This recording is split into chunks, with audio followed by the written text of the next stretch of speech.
आपका स्वागत है। आज हम भारतीय जनता पार्टी के गजेंद्र सिंह जी से क्षेत्र की समस्याओं संबंधित सीधी बात करेंगे। गजेंद्र सिंह, खबर कंट्रोल में आपका स्वागत है सर। जानना चाहेंगे वार्ड में क्या क्या समस्या बनी फिलहाल। देखिए, जो विश्वासनगर वार्ड है ये बीजेपी का वार्ड है।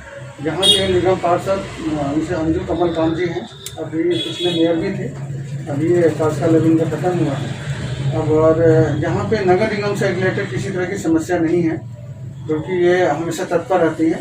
अब और सामाजिक काम से लेकर के, सफाई व्यवस्था से लेकर के, और किसी भी नगर निगम की समस्या हो, जैसे अभी चिकनगुनिया और डेंगू समय में बहुत ज़्यादा हो जाता है, उसके लिए पहले से ही वो तत्पर हैं और उन्होंने पूरी नाले की सफाई से लेकर के सारी व्यवस्था में दुरुस्त रखा हुआ है। तो मुझे निगम से लेकर के कोई शिकायत नहीं है यहाँ पे। लेकिन क्षेत्र के लोग कह रहे कर्मचारी समय पे नहीं आते, सफाई व्यवस्था बहुत तरह खराब है। देखिए, कर्मचारी की समस्या जेन्युइन अगर पूछा जाए तो उनकी सैलरी की है, क्योंकि उनकी सैलरी टाइम से नहीं मिल रहा, और सैलरी देने का काम है दिल्ली सरकार का। दिल्ली सरकार नगर निगम को सैलरी देती है, फिर वो सैलरी जा करके उस एम्प्लॉय को मिलता है, चाहे सफाई कर्मचारी हो चाहे किसी भी कर्मचारी हो।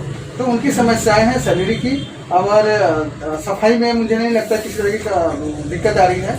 वो सभी टाइम से अपना आ रहे हैं, और दिल्ली गवर्नमेंट को चाहिए कि उनको टाइमली उनकी पेमेंट पहुँचाए नगर निगम को, ताकि उनको टाइमली स्टाफ को सैलरी मिल सके। दिल्ली सरकार क्यों नहीं दे रही सर उनकी तनख्वाह? देखिए, दिल्ली सरकार का हमेशा शुरू से रोना है कि इनके पास फंड नहीं है। मैं जानना चाहता हूँ, अगर फंड नहीं है तो फंड कैसे आएगा, इस पर विचार करें। सेंट्रल गवर्नमेंट इतना इनको फंड दे चुकी है। जो यहाँ के हरदीप पुरी जी हैं, शहरी विकास मंत्री, उन्होंने इतने सारे फंड दिए हैं। उन्होंने अभी इतने इसके लिए प्रदूषण को लेकर के बड़ी बड़ी गाड़ियाँ जो आई है, सब उन्हीं के फंड से आया है। तो सारा वो दे रहे हैं। दूसरी, विज्ञापन के लिए पैसे कहाँ से आते हैं? अगर आपको सैलरी देने के लिए नहीं है तो आप हर चीज़ में कटौती करें, सारी चीज़ में कटौती करके यहाँ कवर करें, क्योंकि आपको भी सैलरी देना है। आप नहीं देंगे तो सफाई व्यवस्था प्रॉपर नहीं होगा, और उसमें कहीं ना कहीं जिम्मेदार अगर है तो दिल्ली सरकार भी है, क्योंकि वो अपनी जिम्मेदारी से पल्ला नहीं झाड़ सकते। 2022 में नगर निगम का चुनाव है सर, पार्टी आपको मौका दे चुनाव लड़ने के लिए, तो आप लड़ेंगे? देखिए, 2022 बिल्कुल पास में है। पार्टी के लिए हम सेवा करते आ रहे हैं काफ़ी लंबा टाइम से। आज भी हमने प्रदूषण के लेकर के अभी अभियान चल रहा है, उसमें हम शरीक थे। पार्टी डिसाइड करेगी पार्टी को क्या करना है, क्योंकि ये एक संगठन है। हम अपनी बात पार्टी को रख देंगे, पार्टी अगर उचित समझेगी, मौका देगी, तो बिल्कुल हम इसके लिए तैयार हैं। तो आपकी इतनी पकड़ है कि इस तरह वार्ड से सीट निकाल सको? देखिए, यहाँ पे अगर पॉपुलेशन की बात किया जाए तो इस वार्ड में, यहाँ पे पूर्वांचल के भी बहुत अच्छा संख्या है। मैं पूर्वांचल से बिलोंग करता हूँ, और यहाँ पे पढ़े लिखे भी हैं, सभी तबके के लोग हैं। और मैं सामाजिक तौर पे मैं पिछले 10 साल से काफ़ी एक्टिव हूँ। छठ पूजा से लेकर के बहुत सारे एक्टिविटी में टाइम टू टाइम कराते रहा हूँ। और किसी भी तरह की समस्या होती है तो प्रॉपर हम उसके लिए खड़े होते हैं और उसको कोशिश करते हैं कि उसका हम समाधान करें। तो मुझे ऐसा लगता है कि जो यहाँ की जनता है वो सबको जानती है, जो उनके लिए दिन रात खड़ी है उनको जरूर मौका देगी।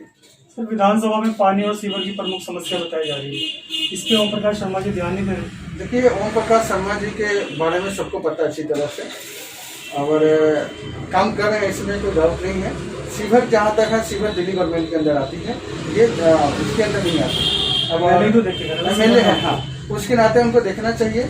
और अभी कुछ देखिए, उन्होंने हालांकि रोड वगैरह सही कराया है, इसमें कहीं कहीं पानी की, सीवर की समस्या है। और विश्वास नगर में सीवर की समस्या ज़्यादा नहीं है। अगर इसकी बात करें, हाँ, पानी की मान सकता हूँ, तो पानी में सिर्फ एक विधायक की समस्या नहीं है, पानी में है दिल्ली गवर्नमेंट। यानी कि टोटल एक इनकी प्लान करना चाहिए कि जो पानी की प्रॉब्लम हाई किया सभी जगह प्रॉपर। अभी हमारे यहाँ तो सारी लाइन चेंज हो गए हैं, बाजू में ये शहादा विधानसभा लगता है, यहाँ भी लाइन चेंज हो गया है। तो हो रहा है, आने वाले समय में सही हो जाएगा। और मुझे लगता है कि इसका परमानेंट सोल्यूशन निकालना चाहिए कि किसी क्षेत्र में पानी है ही नहीं, कहीं पे है तो लाइन प्रॉपर नहीं है, टूटा हुआ है, तो इस पे विचार करने की ज़रूरत है। और ओम प्रकाश शर्मा जी, मुझे लगता है कि बहुत कुछ से इस बार इन लोगों को सीखने को मिला है, जिस तरह से बहुत मुश्किल से निकले हैं, तो आगे ध्यान देंगे इस पर। किन किन मुद्दों को लेकर भारतीय जनता पार्टी नगर निगम का चुनाव लड़ेगी? देखिए, नगर निगम अभी तक जिस तरह से काम कर रही है, बहुत बढ़िया काम कर रही है। और विकास का मुद्दा है दिल्ली के अंदर, जिस तरह से नगर निगम ने अभी प्रदूषण को जहाँ तक बात करें तो दिल्ली फेल हो गई थी, दिल्ली सरकार। नगर निगम ने अपने दम पे उन्होंने जिस तरह से प्रदूषण के ऊपर काम किया है, अभी कृत्रिम छिड़काव हो रही है हर जगह, धूल मिट्टी जितने सभी जगह बांटे। अभी कोरोना में हाइपोक्लोराइड का छिड़काव हुआ है, तो सारे काम कर रही है नगर निगम, इसमें कहीं कोई दिक्कत नहीं है। नगर निगम अपनी जिम्मेदारी निभा रही है इसमें। तो विकास का मुद्दा है, विकास आप देखें, आपने पूछा कि किन किन मुद्दों पे अभी जितने अनऑथराइज कॉलोनियाँ थी उसको पास करने के लिए बीजेपी ने काम किया है। जो सालों से वो बेघर थे, अब वो रजिस्ट्री करा सकते हैं, ये विकास का मुद्दा है।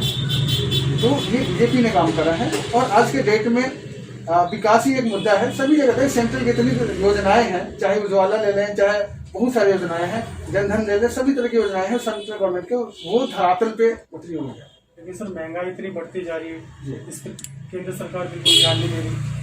देखिए, महंगाई केंद्र सरकार की ऐसा कुछ नहीं है। आप बताइए कौन सी ऐसा जो महंगा हो रहा है जो केंद्र सरकार के नियंत्रण से बाहर है?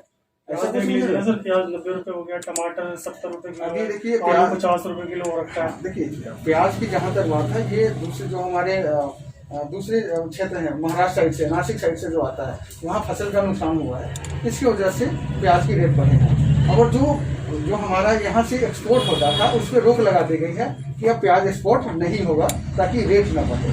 दूसरी बात, हम दिल्ली की बात करते हैं, अगर रेट बढ़ा है तो सब्सिडी दे देना चाहिए सरकार को। पहले भी उन्होंने, दिल्ली सरकार ने अच्छा काम किया था कि उन्होंने सब्सिडी दे करके कम रेट पे हर एरिया में उन्होंने गाड़ी भिजवाया था और कम रेट पे सबको उन्होंने प्याज या और भी जो सामान को दिया था। इस पर भी कोशिश करनी चाहिए कि हमें सब्सिडी दे।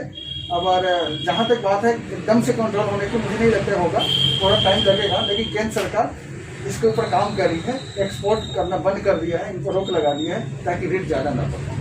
कुछ और संदेश देना चाहेंगे सर? कोरोना काल में आपने जनता के बीच रहकर कुछ कार्य किया। देखिए, कोरोना काल में देखा जाए तो जो प्रवासी भारतीय हैं वो ज़्यादा सफ़र किए हैं। इन प्रवासी भारतीय जो लोग हैं वो, उनको न खाने का, रहने का, किसी तरह का उनके पास कोई साधन नहीं था। इस पीरियड में हमने शुरू से, जब से लॉकडाउन हुआ, हमने 1 महीना और 25 दिन हमने कंटिन्यू हमने सूखा राशन डिस्ट्रीब्यूशन किया है। सहादरा जिला से लेकर के ये नॉर्थ ईस्ट और सहादरा, ये दोनों जिलों में हमने काम किया है। संगठन की तरफ से मेरे पास जहाँ भी मैसेज मिला वहाँ हम गए। अपनी तरफ से हमारी NGO चलती है, स्वच्छ एंड हेल्थ विकास समिति, इसके माध्यम से जहाँ भी लोग फंसे थे सबको सूखा राशन, चावल हो, दाल हो या सब्जी हो, हमने अपनी पूरी 10 लोगों की टीम के साथ हमने लगभग 1200 से 1400 लोगों को हमने सूखा राशन पहुँचाया है। और आगे भी हमें जैसा हमें आदेश मिलेगा उन संगठन के लिए और अपने हमें जो भी लगता है कि हाँ ज़रूरतमंद है उसके लिए काम करते हैं।